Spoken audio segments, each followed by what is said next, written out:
Guys, so let's begin how to read a chest x-ray. So this is going to be the basics. I will not go into huge details. I won't go into much medical terms, but basically something that even a non-medical student can learn. Okay. First, the abbreviation. So chest x-ray is normally written as CXR. So when you take a doctor's report, it's usually written as CXR. Okay. Next, the ways in which you take the x-rays. How you place the patient in front of a scanner to take the x-rays. The first is an anterior posterior direction. So the rays hit you from front. The rays are going to hit you like this from the front to the screen. And we have this wave over here. Okay. Why do we take this type of x-ray? Because we want to see the anterior ribs.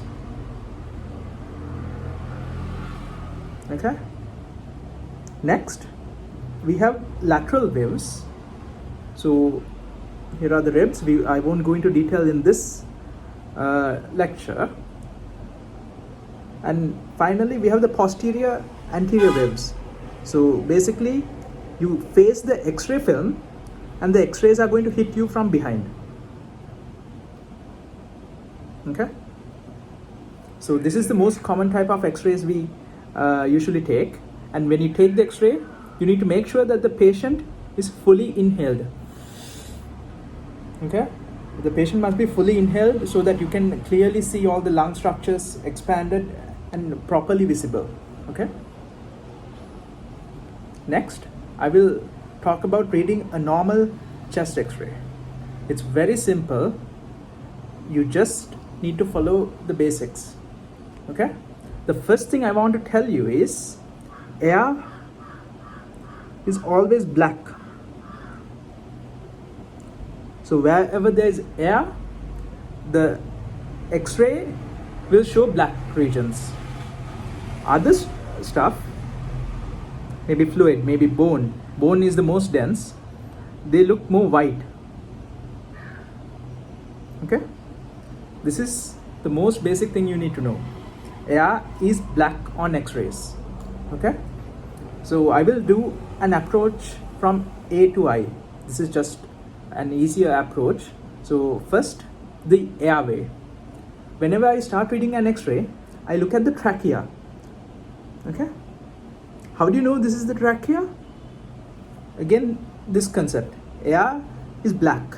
So you can see that this region has black in it. That means there's air in it. So it's not just the vertebrae. You can see the vertebrae.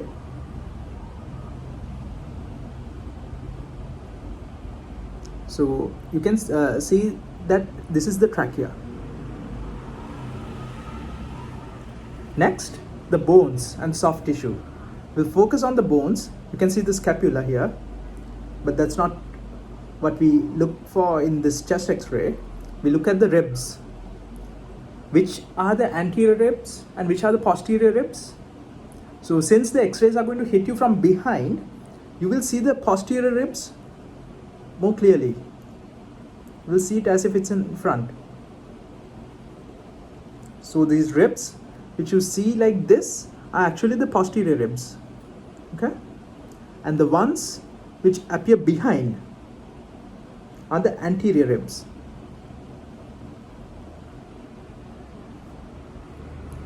Okay. That's the main thing for bones. And what you need to look for in bones is you look carefully to see if there's any fracture. So if there's a fracture, you will see that this region will be like this.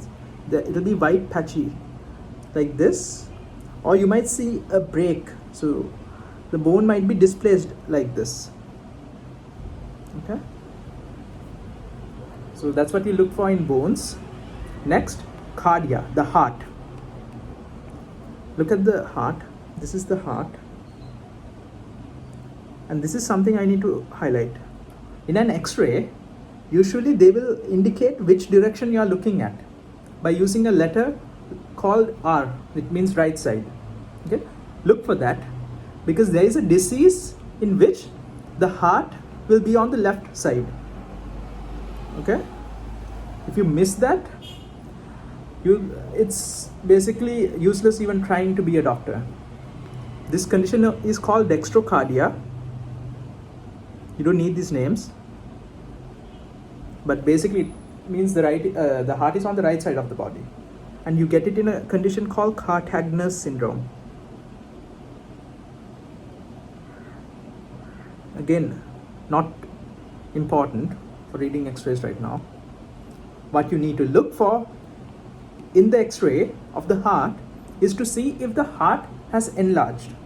So look at this. I'm going to take this length. The way you do it is you take 2 fingers, you measure that distance. Then you measure it with the distance of the thoracic cavity, this long distance. So if this distance is greater than 1.5, this is called the cardiothoracic ratio. The easier reference is you check if it is more than double the size.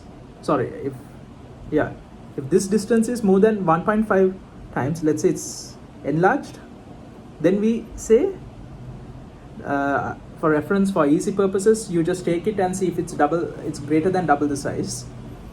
You call this cardiomegaly.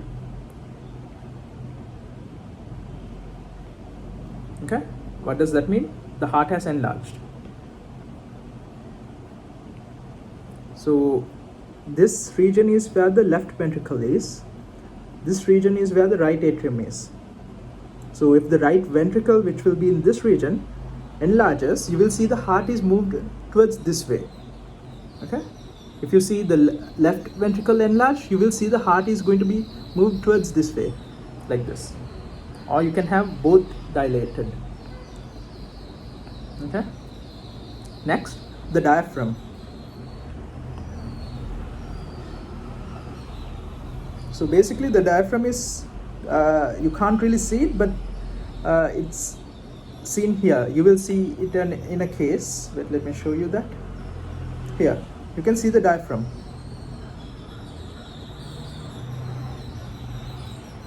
And look carefully, the right diaphragm is always higher than the left diaphragm. Why? Because of the heart. Okay. Next, any effusions. What is effusions? Secretions into the lung spaces. So there's the costophrenic recess. There can be pleural fluid. This region can secrete fluid, which can basically appear white and cover up the entire region. There's 3 recesses, but just remember, if you see white color fluid accumulation in this area, that means there's effusions. Okay. Next, the lung fields. What does that mean? So basically, you see the lung structures. There's a lot of birds chirping. I don't know if you can hear that. So if you look carefully, you can see all the lung structures. These are what's patchy white.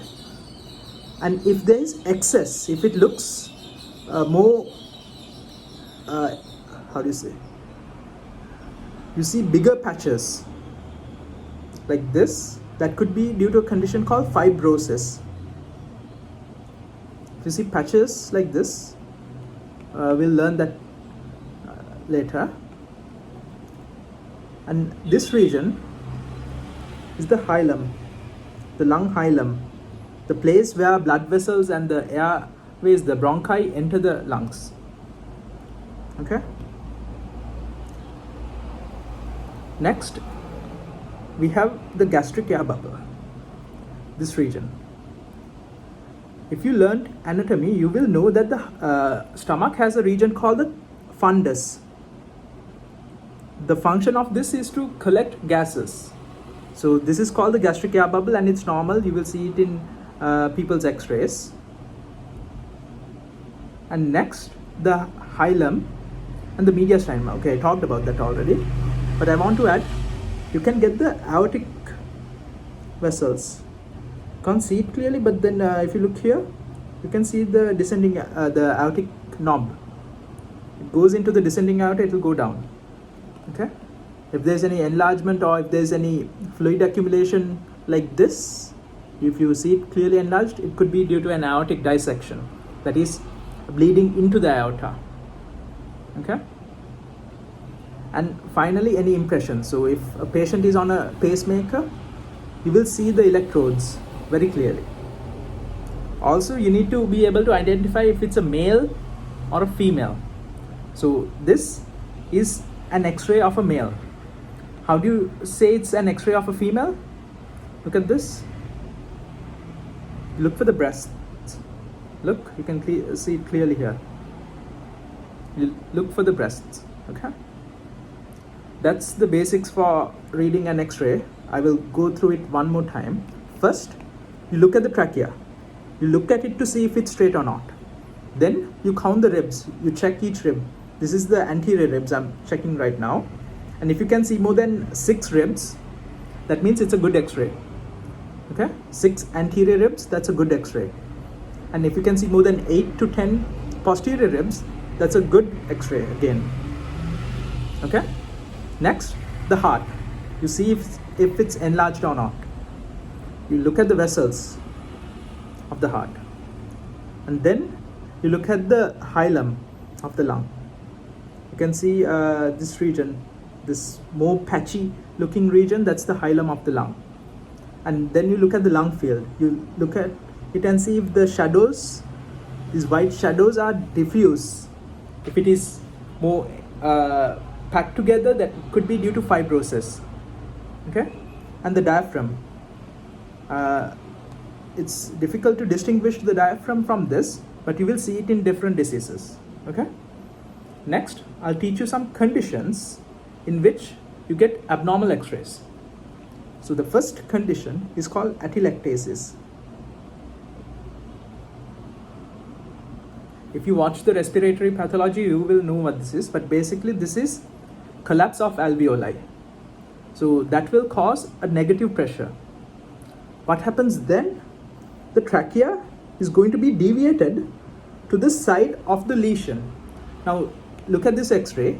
It's pretty obvious that it's the right side of the lung which is affected. And you can see, instead of the trachea moving away from that side, it has moved towards that side. You see that? That's classic atelectasis. Okay? Next. Okay, I have put the same diagram 2 times.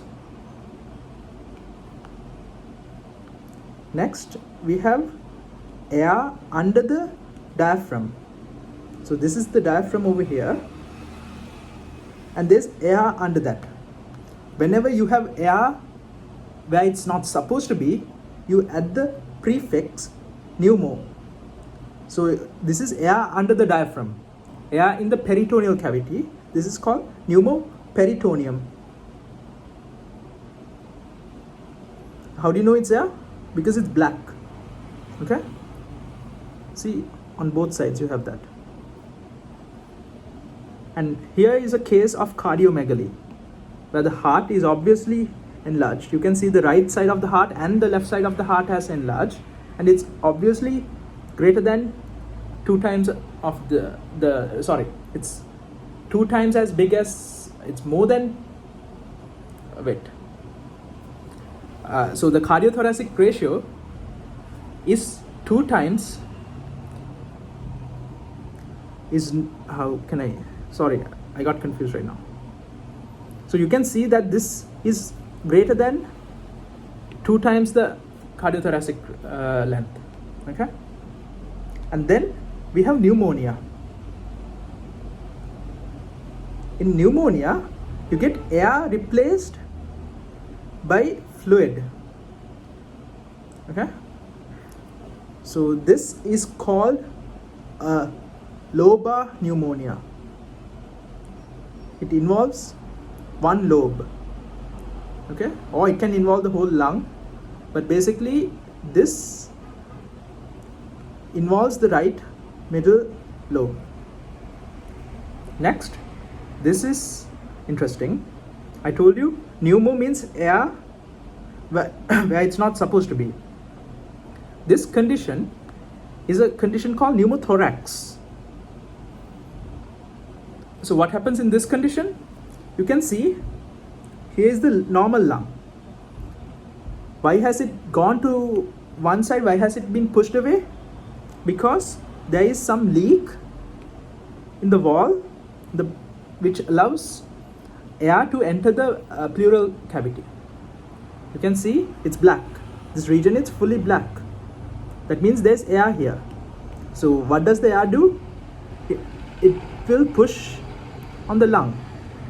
That's why you see the lung pushed away, and this is called air in the thoracic cavity, pneumothorax. It's a very dangerous condition, and it requires surgical emergency intervention. Look at this, what has happened to the trachea. It has deviated from the side of the lesion.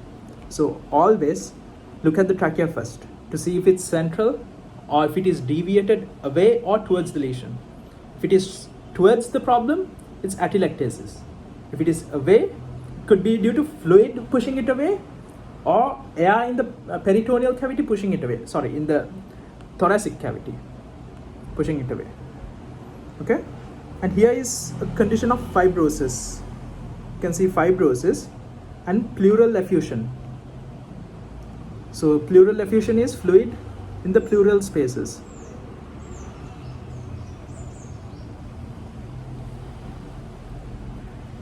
This is fibrosis, or it could actually also be bronchopneumonia. It all depends on the history of the patient. So it could be fibrosis or it could be bronchopneumonia, and fluid in pleural spaces, that could mean that there is it could be a consolidation. This could be a lobar pneumonia or pleural effusions. Okay, one of the above. Remember, they will not just give you an x-ray and tell you, okay, diagnose this. They will give you with symptoms of the patient. Okay.